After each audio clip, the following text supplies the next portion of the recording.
मौजूद है हरियाणा प्रदेश के चरखी दादरी जिले में और चरखी दादरी में हमारे साथ वही जाना पहचाना चेहरा मौजूद है। मनोहर लाल खट्टर, आपको ध्यान होंगे उनके अंध भगत यानी कि उनकी चालीसा पढ़ने वाले एडवोकेट पेशे से और साथ में भाजपा के कार्यकर्ता और एक तरीके से प्रवक्ता की भी भूमिका निभाते हैं। सुनील सेवराण खास बातचीत में है। सुनील सेवराण है कि बाज नहीं आते, पिछले किसान आंदोलन की तरह इस बार भी किसानों को ललकार रहे हैं, किसानों को जो है खुली चेतावनी दे रहे हैं, खुली जो है छुट्टी बोल रहे हैं एक तरीके से किसानों की। मैं इन सो कॉल्ड किसान यूनियन के जो सो कॉल्ड किसान लीडर हैं उनके खिलाफ हूं। बिना चीजों को जाने, बिना फैक्ट्स को जाने वो पहले नुकसान कर चुके और अब दूसरा नुकसान करने के लिए फिर तैयार हो गए हैं।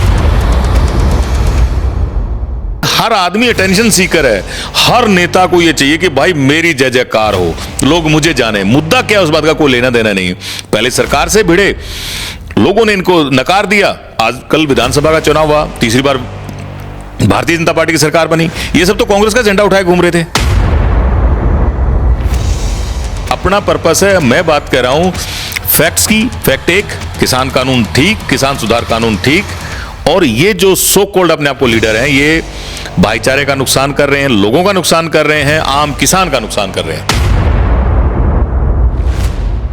आप जिस तरीके से चीजों को भड़काने का काम करते हैं, आपने कहा ये किसान नेता अटेंशन सीकर हैं। यस, ये अटेंशन सीकर। आप नहीं है, आप भी तो इस जर्नलिस्ट मुद्दे में अपनी रोटियां सेक रहे हैं। ये एंटी बीजेपी लोग हैं। सबसे बड़ी बात इनकी आपस की रिफ्ट। मैं तो आज भी वहीं का वहीं खड़ा हूं और ये एक दूसरे के कपड़े पाड़ रहे हैं। और इनकी हालत ये भी हो गई कि गुरनाम सिंह चड्ढूनी तो नतमस्तक हो गया नायब सिंह सैनी के सामने, और धीरे धीरे नंबर बाकियों का भी आ जाएगा। पंजाब से जो ये किसान यूनियन और ये आ रही हैं, जो अपने आप को किसान लीडर कह रहे हैं, ये मोटिवेटेड हैं और ये कहीं से न कहीं से फंडेड हैं इस चीज के लिए कि कृषि सुधार कानून यहां लागू ना हो। तो जो जाट समाज के लोग बीजेपी के खिलाफ थे वो लोग सब सड़कों पर ही खड़े थे। सत्ता परिवर्तन चाहिए था उनको। हरियाणा में सत्ता परिवर्तन की लड़ाई और वहां आढ़तियों की लड़ाई। अगर ये दिल्ली के बॉर्डर से पहुंच गए किसान, पंजाब के किसान, तो अपने वाले फिर चल पड़ेंगे। अपने वालों में किसान यूनियनें शामिल होगी, साथ में अपनी खापें शामिल होगी। अपनी खापों में कुछ भले भाई ऐसे हैं जिनको उनको भी अटेंशन चाहिए। सोचा था बहती गंगा में हाथ धो लेंगे, लेकिन ना खुदा मिला ना बिला से सनम, ना इधर के रहे ना उधर के हम, कुछ नहीं मिला। दूसरी बात, आपने क्यों नहीं दिया? आपने क्यों नहीं दिया? आप कहते हो कि ये चुनाव लड़ते हैं, आपके पास मौका था, आप अपनी छवि सुधार सकते थे, किसानों में जगह बना सकते थे, एकाधे किसान नेता को पकड़ते, टिकट देते, चुनाव लड़वाते। भैया बीजेपी जानती है कोई किसान नेता नहीं है, अटेंशन सीकर्स हैं। कोई कौन से किसान नेता है? इनमें कोई किसान नेता नहीं है, इनको किसानी से कोई लेना देना नहीं है। अब 24 फसलों पे एमएसपी दे रहे हैं, किसान नेता पूछ रहे हैं आपसे लगातार कि हरियाणा में 24 फसलें जिन पे आप एमएसपी दे रहे हैं वो होती ही नहीं है, तो आप किस चीज की एमएसपी दे रहे हैं? क्यों ढकोसला आप फैला रहे हैं? भाई मूर्खों का टोल है और कुछ मिला नहीं तो ये पूछना शुरू कर दिया। किसानों ने ऐलान कर दिया, जो आंदोलन कर रहे हैं, जो धरना दे रहे हैं लगातार, वो कहते हैं कि या तो हम जीत के जाएंगे या फिर हम जान भी दे सकते हैं, चाहे गोलियां चलवा दो, हम पीछे नहीं। भाई मैं बता रहा हूं यहां तो कोई कहीं बैठा नहीं है। और रहे बैठी बात डलेवाल साहब की, उनकी हठ धर्मिता है और वहां के अपने इमोशनल इश्यूज हैं। वहां की पंजाब की सरकार के इमोशनल इश्यूज हैं। पंजाब की सरकार उस जानबूझ के उसको एग्रावेट करने की कोशिश कर रही है ताकि डिसरप्शन हो, ताकि इस देश के अंदर हालत खराब हो। वो फोर्सेस भी हैं जो यहाँ एक डीप स्टेट की फोर्सेस बोलते हैं, जिनको जो चाहती हैं कि देश आगे तरक्की ना करे, जो चाहती हैं कि देश के अंदर उत्पात हो, डिसरप्शन बढ़ जाए, देश बढ़ जाए, ऐसा भी चाहते हैं। क्योंकि इनके खुद के भैया सीधा नाम ले लीजिए, खालिस्तान की बात कर रहे हैं। और ये किसान विसान कुछ नहीं है, एक्चुअल में ये सब अटेंशन सीकर हैं और उन डीप फोर्सेस के ये वेपन हैं, हथियार हैं जो देश में डिसरप्शन चाहते हैं। हरियाणा के अंदर तो माहौल ठीक आ गया है, पंजाब में भी धीरे धीरे चीजें ठीक होंगी। नमस्कार, स्वागत आपका हरियाणा न्यूज 24 पर। मैं हूं प्रिंस लंबा, मेरे से विनय सिंधु के साथ मौजूद है हरियाणा प्रदेश के चरखी दादरी जिले में और चरखी दादरी में हमारे साथ वही जाना पहचाना चेहरा मौजूद है, मनोहर लाल खट्टर। आपको ध्यान होंगे हरियाणा प्रदेश के पूर्व मुख्यमंत्री और फिलहाल केंद्र के अंदर मिनिस्टर हैं, बड़े मिनिस्टर हैं, उनके अंध भगत यानी कि उनकी चालीसा पढ़ने वाले, उनके नाम का दिन में 40 बार जाप करने वाले, उनकी गुणगान गाथा गाने वाले, उनकी तारीफों का पुल बांधने वाले एडवोकेट पेशे से और साथ में भाजपा के कार्यकर्ता और एक तरीके से प्रवक्ता की भी भूमिका निभाते हैं। सुनील सेवराण खास बातचीत में है और मुद्दा है किसान आंदोलन का। किसान आंदोलन जो फिलहाल हरियाणा सरकार के लिए, केंद्र सरकार के लिए जी का जंजाल बना हुआ है। उसके पीछे की वजह है जगजीत सिंह डल्लेवाल की दिन ब दिन बिगड़ती तबीयत, क्योंकि ऐलान पहले ही हो चुका है कि अगर जगजीत सिंह डल्लेवाल को कुछ हुआ तो फिर इसकी जिम्मेदार भाजपा सरकार होगी, केंद्र सरकार होगी और इसका खामियाजा भी सरकार को भुगतना पड़ेगा। ऐलान हो चुका है, चेतावनी दी जा चुकी है, लेकिन सुनील सेवराण हैं कि बाज नहीं आते। पिछले किसान आंदोलन की तरह इस बार भी किसानों को ललकार रहे हैं, किसानों को जो है खुली चेतावनी दे रहे हैं, खुली जो है छुट्टी बोल रहे हैं एक तरीके से किसानों की। तो बातचीत करेंगे किसान आंदोलन के मुद्दे को लेकर, कई दिन के बाद हमारे रडार पर हैं, हमारे सवालों के घेरे में हैं। सुनील जी बहुत बहुत स्वागत है। धन्यवाद प्रिंस, और सबसे पहले तो आपको शुभकामनाएं। आपने बहुत थोड़े समय में अपनी भाषा को बड़ा संयमित किया है, चीज़ों को, विषय को रखने का जो आपने एक ये जो कला सीखी है उसके लिए आपको बहुत बहुत शुभकामनाएं। जी शुरुआत में ही मस्का लगा रहे हो कि सवाल जो है जलेबी की तरह मीठे आए। चिंता ना करो, अब अगली बात पर आते हैं। ये सिर्फ मैंने भाषा शैली की बात की, लेकिन फैक्ट्स, जब आप फैक्ट चेक करेंगे तो चीजें दूसरी होंगी, और लोग क्या कहते हैं उस बात से तो कोई खास फर्क पड़ता नहीं है। सर मैं आपको एक जगह करेक्ट करना चाहता हूं, मैं इन सो कॉल्ड किसान यूनियन के जो सो कॉल्ड किसान लीडर हैं उनके खिलाफ हूं। बिना चीजों को जाने, बिना फैक्ट्स को जाने वो पहले नुकसान कर चुके और अब दूसरा नुकसान करने के लिए फिर तैयार हो गए हैं। तो आपके इस पॉपुलर प्लेटफॉर्म पर आपने मुझे मौका दिया इन किसान यूनियन के, सो कॉल्ड किसान यूनियन और लीडर्स के बारे में बात रखने के लिए। आप देखो ना हालत क्या हो रखी है, दो फाड़, क्योंकि हर आदमी अटेंशन सीकर है। हर नेता को यह चाहिए कि भाई मेरी जय जयकार हो, लोग मुझे जाने। मुद्दा क्या है उस बात का कोई लेना देना नहीं। पहले सरकार से भिड़े, लोगों ने इनको नकार दिया। आज कल विधानसभा का चुनाव हुआ, तीसरी बार भारतीय जनता पार्टी की सरकार बनी। ये सब तो कांग्रेस का झंडा उठाए घूम रहे थे।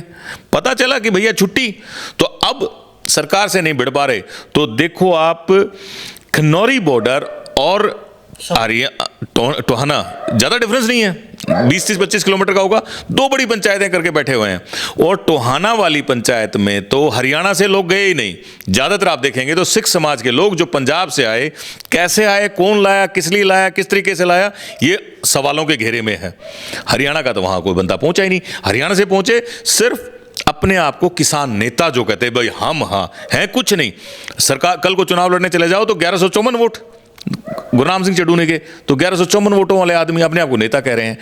तो प्रिंस भाई, आपके प्लेटफॉर्म का धन्यवाद इस विषय पर दोबारा बात करने के लिए, और अपना पर्पस है, मैं बात कर रहा हूं फैक्ट्स की। फैक्ट एक, किसान कानून ठीक, किसान सुधार कानून ठीक, और ये जो सो कॉल्ड अपने आप को लीडर हैं, ये भाईचारे का नुकसान कर रहे हैं, लोगों का नुकसान कर रहे हैं, आम किसान का नुकसान कर रहे हैं। आप अक्सर जो करते हैं वो ठीक होता है, क्योंकि हमारे पास डिमांड आई कि किसान आंदोलन तो दोबारा शुरू हो गया। आपके वो एडवोकेट साहब कहाँ हैं जो पिछले किसान आंदोलन में आग के अंदर तेल डालने का काम कर रहे थे, उनको फिर लेके आइए ना। इसलिए हम आज आपसे सवाल करने के लिए पूछे। आप जिस तरीके से चीजों को भड़काने का काम करते हैं, आपने कहा ये किसान नेता अटेंशन सीकर हैं। आप नहीं है, आप भी तो इस ज्वलनशील मुद्दे में अपनी रोटियां सेक रहे हैं, अपनी राजनीति को आगे बढ़ाने का। देखो, हो सकता है कि आपके तरफ से कोई दूसरा व्यक्ति भी मेरे पे इल्जाम लगा दे, लेकिन मैं अटेंशन मैं नहीं कहता, ये किसान कहता। हाँ, किसान नहीं, ये आंदोलनकारी जो अपने आप को बने हुए हैं, और एक बेचारे आम साधारण की विचारधारा आपसे मेल नहीं खाती, वो लोग ये बात। हाँ, ये एंटी बीजेपी लोग हैं, ये तो सही बात है।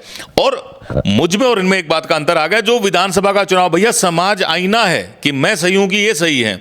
समाज ने इनको आईना दिखाया है। और दूसरा सबसे बड़ी बात, इनकी आपस की रिफ्ट।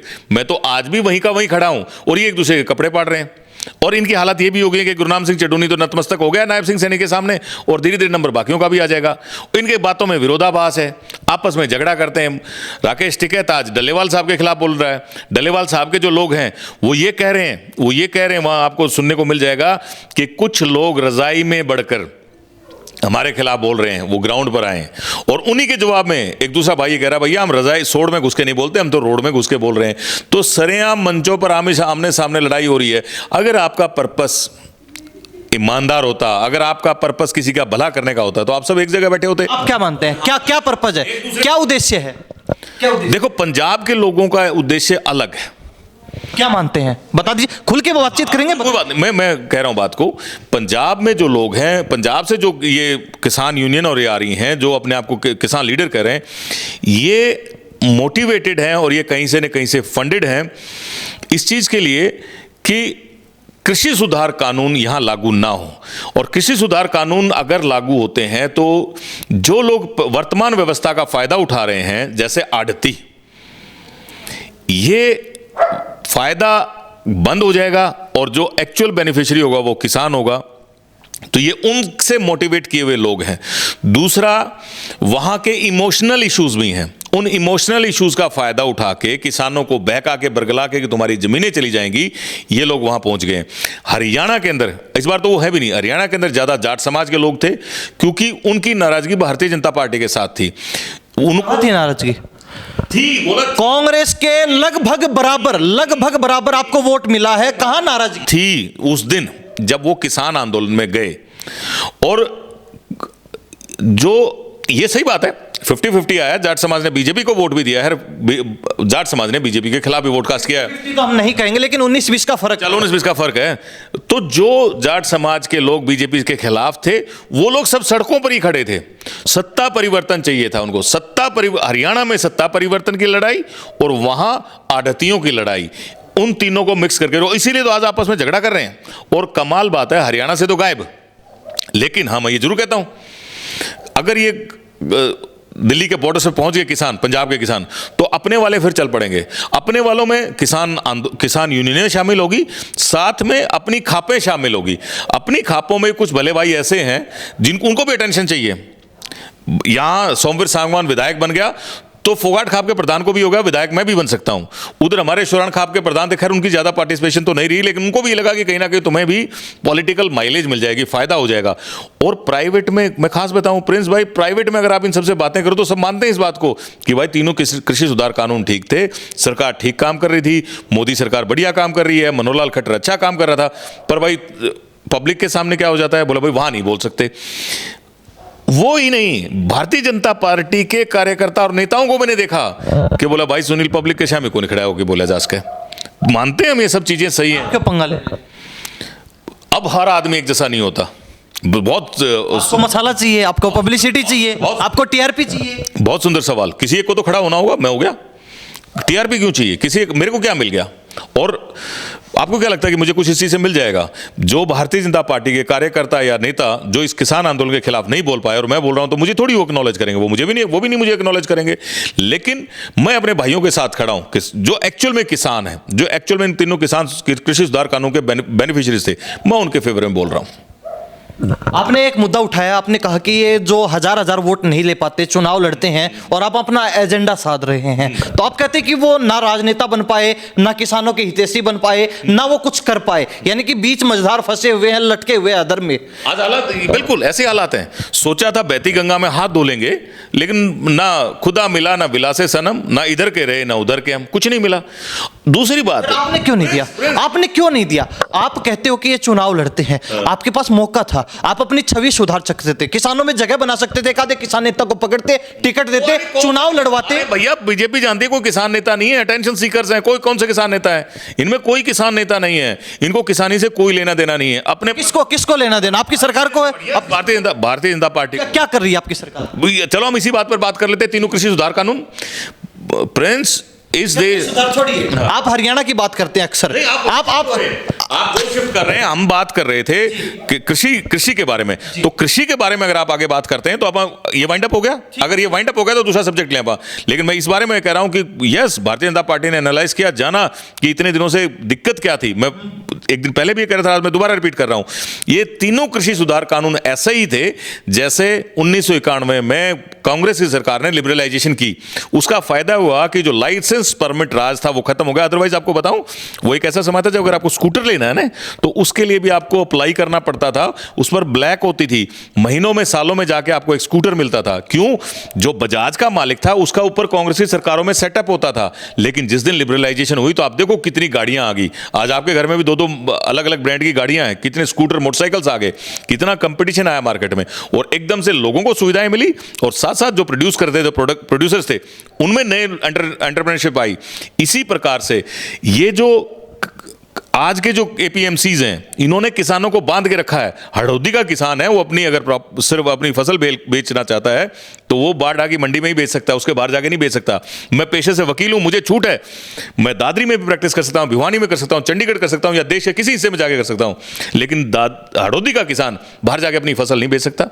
नए लोग इस चीज में आ ही नहीं रहे। सुनील जी, इस चीज को चेंज करने के लिए एक क्रांतिकारी कदम लेके आए, और इन लोगों ने, ये सो कॉल्ड किसानों ने, सो कॉल्ड किसान यूनियनों ने भट्ठा बैठा दिया, और एक जो क्रांति आ जानी थी जिस चीज में, उसको खराब कर दिया। आप हड़ौदी के किसान का एग्जांपल दे रहे हैं, बारडा बेच सकता, उससे बाहर नहीं जा सकता। आप बारडा में अच्छे से नहीं खरीद रहे, बाहर कहां खरीदेंगे किसानों की फसल? किसान मारे मारे घूमते हैं, 2-2 3-3 रात किसानों को अपने ट्रैक्टरों की ट्रेलियों में अनाज के ऊपर बिता। भाई इसीलिए तो इस सरकारी सिस्टम को खत्म करने के लिए तो काम किया गया था। कमाल आप मानोगे आज सरसों की बात है, सरसों पिछले कुछ दिनों पहले मंडी के अंदर बिक रही थी 6,000 रुपए क्विंटल, और मंडी के सामने बैठा बनिया खरीदा था 6,500 रुपए क्विंटल। और तो अगर छूट हो तो बनिया आपके खेत में से जाके उसको 7,000 रुपए, 6,000 7,000। आपकी सरकार पुरानी 6,000 सुनील जी खेत से खरीदने को तैयार था, लेकिन ये जो कानून है उन्होंने किसान का बट्टा बैठा रखा है। ये जो मंडियों पर खर्चा, सुनो, आपकी बात सुनने के लिए आए हैं, आप भी सुनिए। इन मंडियों पर खर्चा, इन मंडियों ने जो शोषण कर रखा है किसान का, उससे बचाने के लिए तो कृषि सुधार कानून लेकर पुरानी व्यवस्था दुरुस्त नहीं कर पाए आप। नहीं, आप कहते हैं कि हम नई व्यवस्था लेके आ रहे हैं, वो भी सुपर डुपर। यार प्रिंस, पुरानी को बदलने के लिए तो नहीं लेके आ रहे हैं। आप कह रहे पुरानी सुधार नहीं पाए, पुरानी को ही तो सुधार रहे हैं। पुरानी जो व्यवस्था है उसी को सुधारने के लिए। सुधार नहीं होता सुनील जी, इसको बदलाव बोलते हैं। आप बदलाव और सुधार में फर्क होता है। चलो, आपकी ये बुद्धि, आप समझ पा रहे होंगे इस बात को, इसको बदलाव समझो, सुधार समझो, लेकिन जो पुरानी व्यवस्था है उसको करेक्ट कर रहे हैं, ये चीज है। तो आप उसको बदलाव का रूप दे दो, उसको सुधार का रूप दे दो। मुझे मेरी बुद्धि कहती है एक ही बात है। आपके तीनों कृषि कानून बहुत बेहतरीन थे, बड़े उम्दा थे, 100% सही थे और फायदेमंद भी थे, मान लिया, हमने मान लिया, चलो। लेकिन आप किसानों को क्यों नहीं समझा पाए? समझाना चाहिए था ना। किसानों के बीच जाते, अगर 2 गालियां खानी पड़ती सुन लेते आराम से, अगर एक आधा लठ लग जाता तो खा लेते आराम से, समझाते ना। ये वीकनेस रही, ये कमजोरी गए क्यों नहीं? गए नहीं, ये वीकनेस रही, ये कमजोरी रही। बिल्कुल प्रिंस, ये बिल्कुल सच बात है जो प्रिंस ने कहा कि ये हमारी भारतीय जनता पार्टी की कमजोरी रही, और इस बात को मैं नहीं स्वीकार कर रहा। इस बात को स्वीकार किया माननीय प्रधानमंत्री ने, नरेंद्र मोदी जी ने। जिस दिन उन्होंने किसान सुधार कानूनों को विड्रॉ किया, उस दिन उन्होंने इस बात को स्वीकार किया कि हमारी तपस्या में कोई कमी रह गई, हम आपको अच्छे से समझा नहीं पाए। तो ये जो आपका इल्जाम है बिल्कुल सही है, मैं इसको स्वीकार करता हूं। भारतीय जनता पार्टी के कार्यकर्ता नेताओं की ये कमी रही, वो पब्लिक के बीच में जा नहीं पाए, कहीं कहीं डर गए। अब आपकी सरकार क्या कर रही है? अब भी आपकी सरकार कोई कदम नहीं उठा रही। अब कहां समझा रही है आपकी सरकार? बताइए। इस बात का भी जवाब मैं देता हूं। ये उसी बात का असर है, उसी बात का असर है। सरकार ने पेशेंटली काम किया, चीजें धीरे धीरे आगे बढ़ी, सरकार तीसरी बार सत्ता में आई, और आज जो विरोध उस दिन नजर आता था हरियाणा में, आज से 2 साल पहले, वो विरोध आज हरियाणा में धरातल पर बिल्कुल भी नहीं है। आज जो इनकी खा पंचायतें या जो पंचायतें दूसरे तरह की हो रही किसानों की, उनमें हरियाणा के लोगों की पार्टिसिपेशन टोटली नगण्य है, 0 है। आज एक आम किसान इनके साथ नहीं जा रहा। साथ ही मैं ये कहूंगा कि किसान ने इस बात को एडमिट करना शुरू कर दिया है कि कृषि सुधार कानून तो अच्छे थे, और ये जानबूझ के तुम्हें बहका रहे हैं और बरगला रहे हैं। और यही फ्रस्ट्रेशन तो है। आपस में झगड़ा क्यों है किसान नेताओं का? जो सो कॉल्ड किसान नेता, जो अपने आप कह रहे हैं हम है जी पालनहार है, हम है जी जो सब कुछ आगे लेके चलते हैं, उनका झगड़ा किस बात का? इसी बात का तो झगड़ा है, फ्रस्ट्रेशन है ना। इनके साथ लोग जुड़ रहे हैं और आपस में भी झगड़ा कर रहे हैं प्लेटफॉर्म लेने के लिए। सवाल करना चाहता हूं आपसे, आपकी नायब सैनी सरकार बोलती है हम 24 फसलों पे एमएसपी दे रहे हैं, 24 फसलों का एमएसपी पे खरीद रहे हैं, तो ये इन्हीं कृषि सुधार कानूनों के अंतर्गत आता है, उसी का एक कदम है आपकी सरकार? नहीं, आप इसको नहीं कहेंगे कि कृषि सुधार कानून का एमएसपी, क्या उसी तरीके से एक कदम उठाया आपकी सरकार? नो, बिल्कुल नहीं। एमएसपी पर फसल खरीदे जाना और कृषि सुधार कानून, तीनों बिल्कुल अलग अलग बात, दोनों अलग अलग बातें हैं। कारण एमएसपी तो मिनिमम सपोर्ट प्राइस है, ये रेम्यूनरेटिव प्राइस नहीं है। वो तीनों कृषि सुधार कानून तो रेम्यूनरेटिव प्राइस दे रहे थे, यानी आपको मार्केट का भाव दे रहे थे, वो जो बेस्ट भाव आपको मिलना चाहिए वो आपको भाव दे रहे थे। एमएसपी तो आपको बांध के रख रही है कि एक सरकार निर्धारण करेगी और उस पर आप भीख मांगते हुए कि जी कम से कम ये तो दे दो। और अगर तीनों कृषि सुधार कानून होते तो आप डंके की चोट पर अपनी फसल का वो भाव लेते जो आप लेना चाहते हैं। 24 फसलों पे एमएसपी दे रहे हैं, किसान नेता पूछ रहे हैं आपसे लगातार कि हरियाणा में 24 फसलें जिन जिन पे आप एमएसपी दे रहे हैं वो होती ही नहीं है, तो आप किस चीज की एमएसपी दे रहे हैं? क्यों ढकोसला आप फैला रहे हैं? भाई मूर्खों का टोल है और कुछ मिला नहीं तो ये पूछना शुरू कर दिया। 24 फसलों पर एमएसपी देने का सिंपल मतलब ये है कि जो भी प्रोड्यूस हरियाणा में हो रहा है, जो कुछ भी प्रोड्यूस हरियाणा में हो रहा है, सरकार ने कह दिया हम तो हर एक पर आपको आपका जो एमएसपी प्राइस आप मांग रहे हो हम देने को तैयार बैठे हैं। सिंपल इस बात का इतना मतलब है। लेकिन अनपढ़ टोल है, राइट क्वेश्चंस पूछने नहीं आते, सही जगह गए नहीं, सही सवाल पूछने नहीं आते। सही कौन से सवाल होने चाहिए? सही कौन से सवाल बताएं? अगर ऐसी कोई जैसे एडमिनिस्ट्रेटिव है भाई, मान लो तीनों कृषि सुधार कानून, आज सबसे जरूरी सवाल तो यही है कि क्यों बांध के रखा हुआ है, क्यों एपीएमसी? सवाल अगर पूछा जाना चाहिए तो सवाल ये पूछा जाना चाहिए कि भाई एपीएमसी क्यों, किस लिए किसान को बांध के रखा जाता है कि मैं मेरी जो प्रोड्यूस है सिर्फ यहाँ बेचूंगा?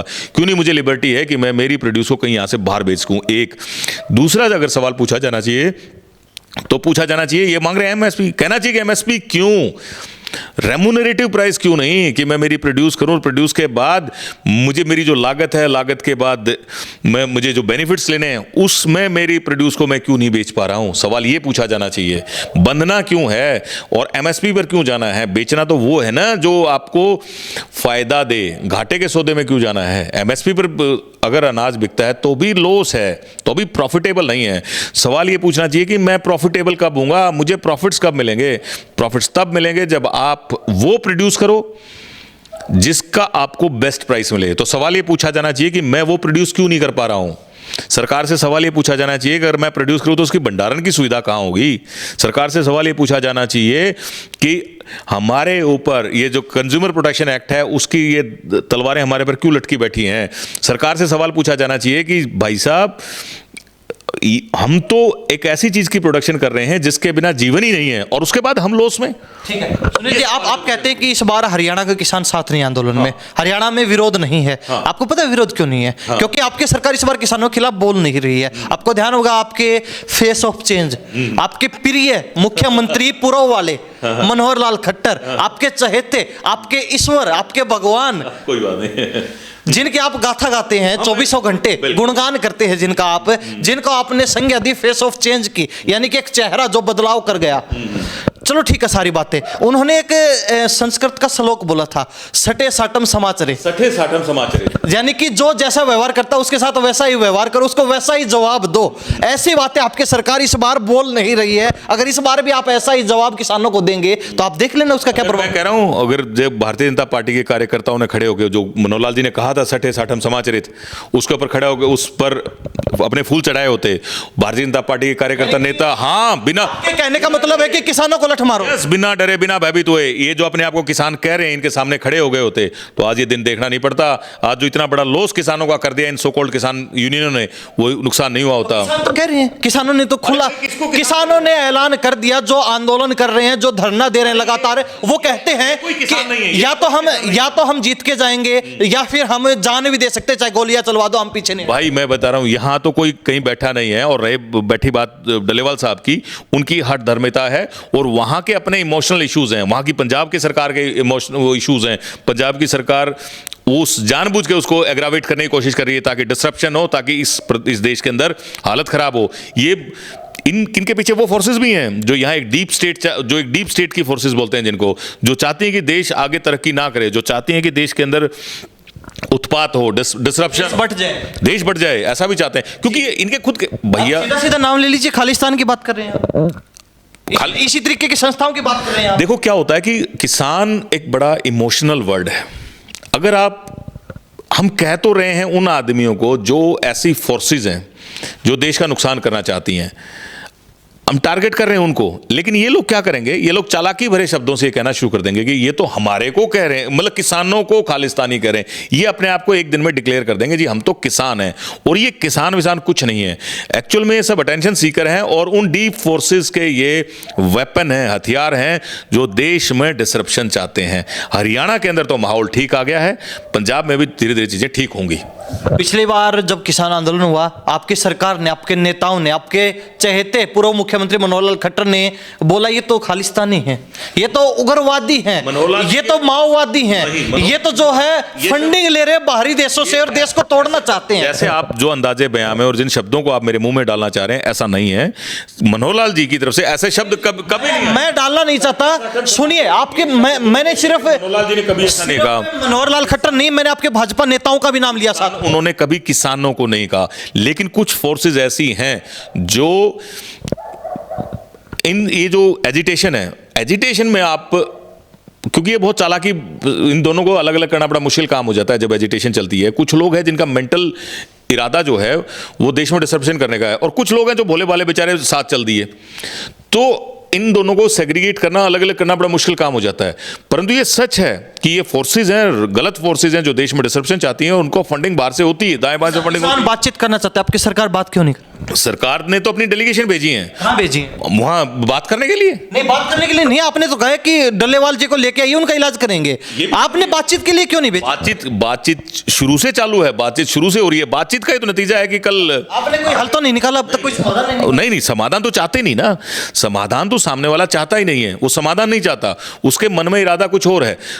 सिर्फ भारतीय जनता पार्टी की सरकार ही नहीं, सुप्रीम कोर्ट ने भी बार बार ये कहा है कि भैया टेबल पर आओ, बात करो। बहुत सी कमिटीज बनी है, उन कमिटीज ने बार बार बात की है, चीजें आगे बढ़ भी रही हैं। लेकिन जो आदमी हठ धर्मिता पर है, जो अपने आप को एक किसान नेता कह रहे हैं, इनके तो मन में कुछ और है, ये तो डिसरप्शन चाहते हैं। इनका वो किसान नेता क्यों नहीं कह सकते? आप अपने आप को भाजपा नेता कहते हैं, वो क्यों नहीं कहते? मैं नहीं कहता अपने को भाजपा नेता, आपने कह दिया होगा। मैं तो भाजपा नेता नहीं कहता अपने आप को, मैं भारतीय जनता पार्टी का कार्यकर्ता हूं।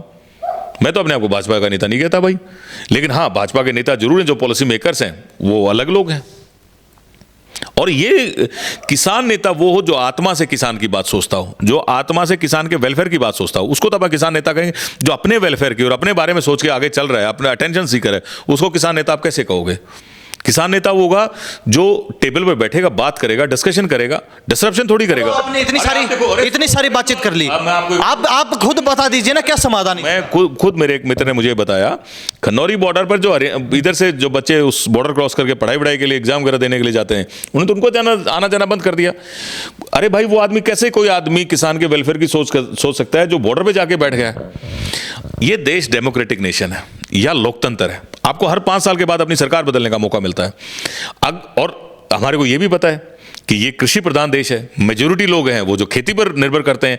अगर आपकी इतनी पॉपुलैरिटी है, आपको लगता है कि आप इतना अच्छा काम कर रहे हैं, तो कल चुनाव था तो फिर आपने मुंह की क्यों खाई भाई? क्यों आपके 1154 वोट आए? क्यों नहीं लोगों ने आपको एक्सेप्ट किया? सिंपल इसलिए क्योंकि लोग ये जानते हैं कि आपके 2 चेहरे हैं, एक दिखाने का कुछ और करने का कुछ और। लोगों ने पहचान लिया आपको। तो क्या समाधान आप बता दीजिए। यस, मैं समाधान वही 3 कृषि सुधार कानून वो समाधान थे। और मैंने बार बार आपके प्लेटफॉर्म से भी बात की है, किसान को सबसे पहले आज़ादी चाहिए अपना प्रोड्यूस बेचने की, मंडी से बाहर निकलने की। दूसरी बात, किसान को आज़ादी चाहिए वैल्यू एडिशन की, कि अपना जो प्रोड्यूस करे उसमें वैल्यू एडिशन कर सके, उसके लिए उसके पास एक अच्छा एटमॉस्फेयर हो। और साथ साथ किसान को एक आज़ादी चाहिए कि अगर कहीं कोई लीगल हैसल, कोई लीगल इश्यूज के सामने आता है तो उसका फास्ट डिस्पोजल हो। और इन्हीं तीनों चीज़ों पर वो 3 कृषि सुधार कानून बेस्ड थे। वो 3 कृषि सुधार कानून, पेनिसिया बोलते हैं इसको इंग्लिश में, वो रामबाण है, वो हर बीमारी का इलाज है। और उस बीमारी का इलाज माननीय नरेंद्र मोदी लेके आए थे। ये स्वीकार आज नहीं तो कल करना ही पड़ेगा। यानी कि आपका कहना है सीधे सीधे 3 कृषि कानून, और साथ में अगर फिर भी ना माने तो सटे साटम समाचारे। सट्ठे साटम समाचरित का मतलब ये होता है कि यस, ये ऐसे लोग, मैं लठ की बात नहीं करता, मैं कहता हूं कि इन लोगों को इनकी भाषा में जवाब दिया जाना चाहिए, इनको बताया जाना चाहिए और लोगों को मोटिवेट करना चाहिए जाके। आप कब जा रहे हैं? आप बॉर्डर पर कब जा रहे हैं? मुझे बॉर्डर पे जाने की क्या जरूरत है भाई? मैं तो लोगों के बीच जाऊंगा, मैं बॉर्डर पे नहीं जाऊंगा। मैं मीडिया में आप जैसे साथियों से बात करूंगा और लोगों के बीच में जाऊंगा। मुझे बॉर्डर पे क्या काम भाई? मैं बॉर्डर पे क्यों जाऊंगा? आप उन लोगों को समझाइए जो रास्ता घेरे बैठे। नहीं समझना है आप, अगर कोई आदमी सो रहा है तो उसको जगा सकते हैं, कोई नौटंकी कर रहा है, जाग रहा है और सोने की नौटंकी कर रहा है, उसको आप नहीं जगा सकते। तो ये तो नौटंकी है, इनको कौन जाके जगा सकता है? जागना है एक साधारण किसान को, साधारण आदमी को, ताकि जब ये गांव में पहुंचे तो इनका विरोध करे कि तुम ये गलत काम कर रहे हो और हम इसको स्वीकार नहीं करेंगे। जी चलो सुनील जी, बहुत बहुत धन्यवाद बातचीत के लिए, बड़ा कीमती समय दिया आपने और अच्छी खासी जानकारी साझा की। बाकी लगातार लोगों का यह कहना था कि दूसरा किसान आंदोलन 10 महीने से ऊपर बीत चुका है, लेकिन आपके सुनील सेवराण एक बार भी इस मसले पर बोल नहीं रहे। बोल तो रहे हैं लेकिन हल्का हल्का। आज खींच के लिया मीटर आपने, आपको बहुत बहुत धन्यवाद। धन्यवाद प्रिंस, आपने इसे इंपॉर्टेंट विषय पर दोबारा चर्चा की। मुझे लगता है इन बातों की चर्चाएं होती रहनी चाहिए, और अगर कोई दूसरा किसान नेता आपके साथ आपके प्लेटफॉर्म पर आता है तो मैं उससे भी, जैसे हम पहले बात करते थे, डिस्कशन के लिए हमेशा तैयार, ताकि चिंगारी भड़कती रहे ताकि लोग समझ सकें। जी। तो हमारे साथ सुनील सेवराण खास बातचीत में बने हुए थे, पेशे से एडवोकेट हैं, तो साथ ही भाजपा के कार्यकर्ता प्रवक्ता की भूमिका लगातार निभा रहे। प्रवक्ता है नहीं लेकिन प्रवक्ता से कम भी नहीं है। जिस तरीके से लगातार हर मुद्दे पर, हर मसले पर, हर विषय के ऊपर बेबाकी से खुलकर अपनी राय रखते हैं, अपने विचार साझा करते हैं आमजन के साथ, तो लगा सकते हैं अंदाजा कि एक प्रवक्ता की ही भूमिका भाजपा में निभा रहे हैं। वैसे आपको बता दें कि मनोहर लाल खट्टर के बड़े अंधभगत हैं, और जब मनोहर लाल खट्टर का नाम आता है तो इनके कान बिल्कुल मोर की तरह तेज हो जाते हैं। इनको किसी कोने से आई हुई आवाज भी सुन जाती है। तो किसान आंदोलन को लेकर खास बातचीत की, खुलकर बातचीत की, हर सवाल का जवाब इनसे लेने का प्रयास किया। आप इस बारे में क्या सोचते हैं? अपनी राय कमेंट के माध्यम से जरूर लिख दीजिए। इन्हीं सब बातों के साथ मैं प्रिंस लांबा, मेरे से विनय सिंधु के साथ हरियाणा न्यूज़ 24। नमस्कार, जय।